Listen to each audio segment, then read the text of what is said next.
Ladies and gentlemen, so now we're on law number 14. Law number 14 says, pose as a friend, work as a spy. So the description says, knowing about your rival is critical. Use spies to gather valuable information that will keep you a step ahead. Better still, play the spy yourself in polite social encounters. Learn to probe. Ask indirect questions to get people to reveal their weaknesses and intentions. There is no occasion that is not an opportunity for artful spying. This law, for instance, is not one of my favorites. I don't consider myself a spy. I don't really like spying that much because I don't really have energy for it. I'd rather use it to rest. I'm a leader, I'm a lion. I don't like to run around all day like a headless chicken, wondering what my enemies are doing or wondering what my rivals are doing. I would prefer to gather my strength and plan my next move forward. It might be a weakness on my side, it might be a con, but that's how I prefer it. But I'd just like to explain what it says. It says, knowing about your rival is critical. Use spies to gather valuable information that will keep you a step ahead. A lot of people who use spies, sometimes the spies or the people that they use to spy on you are people who are subconsciously not aware that they're being played as a pawn, or sometimes they are aware, and that's why I don't like doing that. That is a very malicious form of business. I don't really stand for that principle, in the sense that if I am in cahoots and talk behind people's backs and connive and manipulate a situation in order for me to make someone else's life a living hell, that makes me a very bad person. That's what I think. Some of you might think other laws will make you a bad person because we come from different schools of thought, so we don't all perceive different things the same. It doesn't mean that this law is bad. It's just a personal preference. But there is no occasion that is not an opportunity for artful spying. So the way I spy is rather from inspiration. I'll attend an event from somewhere and then I'll get like laws.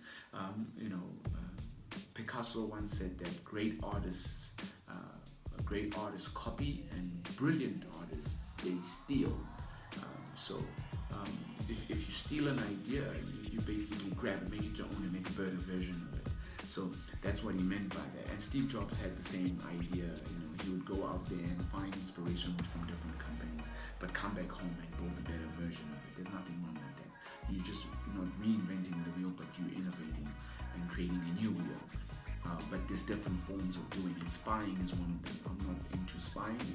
Governments are into. Russia is a very big fan of spying. There's KGB spies. Very big thing once upon a time. And there used to be a very big secret society around this whole thing of spying. And spies still exist nowadays. 007, there's a lot of people who like the whole agent undercover thing, coming back to what we do. We also operate as spies. Sometimes people think that we drug dealers. Sometimes people will think that we are doing illegal activity. We sell guns, we do crimes. And that has a very mysterious, kind of fearful connotation, reverent connotation to our brand. And that's very good, even though we don't do any of that. It makes us look like, geez, someone once did this. Everyone can recognize someone who did this. Jay-Z does this, the rapper, he does this, and people thought he's part of the Illuminati because it's a diamond and it's a triangle, it's a prism, and they think that it's the third eye of the Egyptian, whatever you call those conspiracy theories, or they think that he's part of the Illuminati or the Freemasons. At the end of the day, what Jay-Z used as a result of that, he used that word of mouth and people misconceiving his brand as a way of promoting his brand. So he said, this is a dynasty sign, but then, he added in his tracks that they say that I'm a part of the Illuminati. At the end of the day, it doesn't matter because he's still getting paid.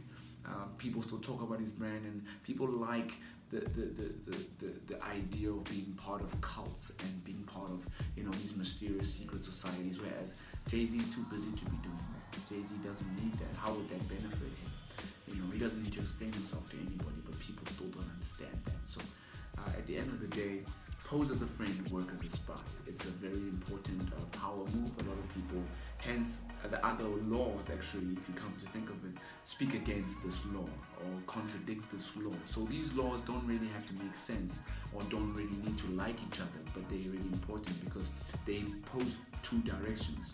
You must understand, remember, Power is a game just like chess. It's either you on the white pieces or you on the black pieces. You need to pick which side you're on.